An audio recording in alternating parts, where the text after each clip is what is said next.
Assalamualaikum dear friends, here Mr. Shahid Abbas, your friend is speaking. Today we are discussing about the described language as a divine gift. How language is a divine gift, we discuss it.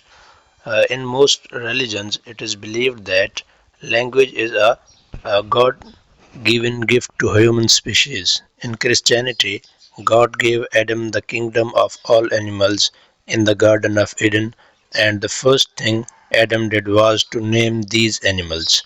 That is how language started according to religious sources.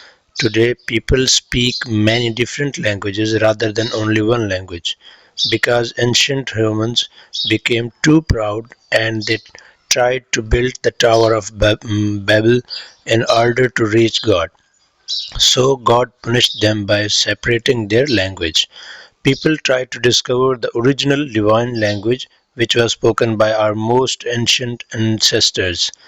They assumed that if a child was brought up without hearing any language, the first word the child would utter would be in this divine language. Hope so. You will understand this question about language as a divine gift. Okay, good luck.